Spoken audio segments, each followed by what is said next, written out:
So now students, let me show you a test case, a template. Now, before proceeding further and showing you the test case, a template, एक चीज आप लोगों ने perspectively दिमाग में रखनी है कि जो टेम्पलेट मैं आपको दिखा रहा हूं, obviously this is not a fix template. मतलब हर ऑर्गेनाइजेशन का लाइकवाइज जिस तरह SRS का टेम्पलेट वेरी कर सकता है, डिजाइन डॉक्यूमेंट का टेम्पलेट वेरी कर सकता है, बिल्कुल वैसे ही जो टेस्ट केस का टेम्पलेट है वो वेरी किया जा सकता है. तो लेकिन एसेंस ये है कि there has to be a template, यानी आपको जो टेस्ट केस की जो एग्जीक्यूशन है उसको रिकॉर्ड करने का कोई स्टैंडर्ड तरीका एट द ऑर्गेनाइजेशन लेवल वो मौजूद जरूर होना चाहिए.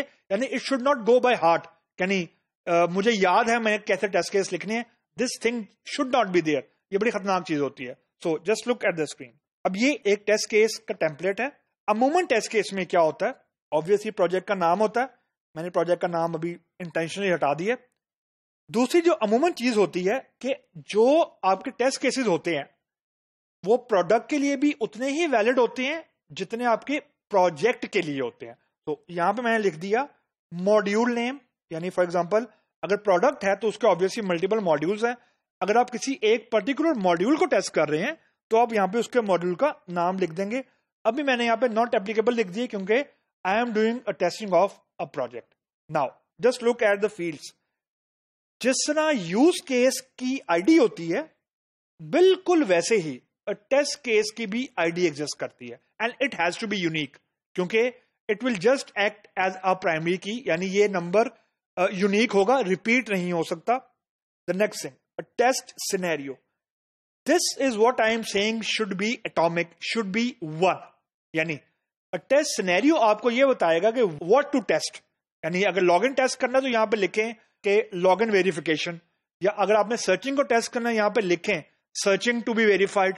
यानी एक कंडीशन लिखें, यानी this one line is actually referring to one test case. ये पूरे का पूरा टेम्पलेट एक टेस्ट केस नहीं है, ये जो एक रो है ये एक टेस्ट केस है.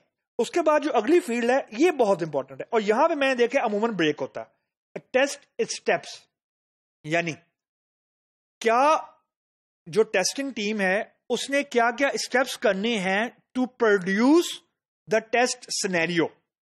अगर उसने टेस्ट सिनेरियो को टेस्ट करना है तो वो क्या क्या स्टेप करेगा. लॉगिन का स्टेप तो बहुत सिंपल है कि आप वेबसाइट पे जाएं, यूजर नेम दें, पासवर्ड दें और आप टेस्ट कर लें. लेकिन जब फॉर एग्जांपल आपने अगर डैशबोर्ड को टेस्ट करना है तो वो जरा कॉम्प्लेक्स है. वो लॉगिन के अलावा भी आपको एडिशनल चीजें बतानी पड़ती हैं जो कि अगर ना लिखी हो ना, अमूमन मैंने जो देखा है कि जो ये फील्ड होती है ना इसकी वजह से कंफ्यूजन क्रिएट होती है कि you don't have the complete steps to do to reach to a particular scenario.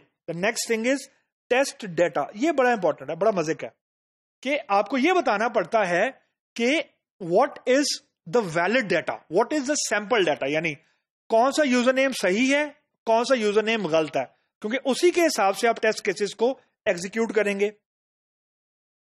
This is where I was saying expected result, it has to be discrete, either true or false. अगर मैं expected result में लिख दूं as per process, अब लिखने में तो nobody will stop me, लेकिन it is actually a bad expected result. What is as per process? उसको define करना है. Actual result आपको बताना है और वो dependent है obviously expected result के ऊपर कि क्या होना चाहिए था और क्या हुआ है. इन दोनों चीजों को मिला के स्टेटस आपका निकला करता है, यानी फेल या पास. एंड देन कमेंट्स, यानी कमेंट्स में आप अमूमन ये बता देते हैं कि अगर फेल हुआ है तो उसके क्या रीजन है, या यूज केस आईडी बता दें एंड सो ऑन. सो ये बेसिकली एक टेम्पलेट है. ऑब्वियसली हम इसके अंदर फील्ड्स को ऐड कर सकते हैं, लेकिन it has to be present at the organisation level ताकि तमाम प्रोजेक्ट्स के ऊपर इस तरह की चीज as a rule of thumb apply हो. तो जस्ट टू रैप अप, जो टेस्ट केसेस हैं वो अमूमन एक लिंक क्रिएट करते हैं आपका विद द यूज केसेस. यानी रिक्वायरमेंट को वेट करने के लिए आप टेस्ट केसेस लिखते हैं और टेस्ट केसेस का रेफरेंस क्रिएट करने के लिए ऑन ग्राउंड और टेंजिबली आप यूज केस आईडी लिखते हैं ताकि आप दोनों को हुकअप कर सकें, लिंक कर सकें.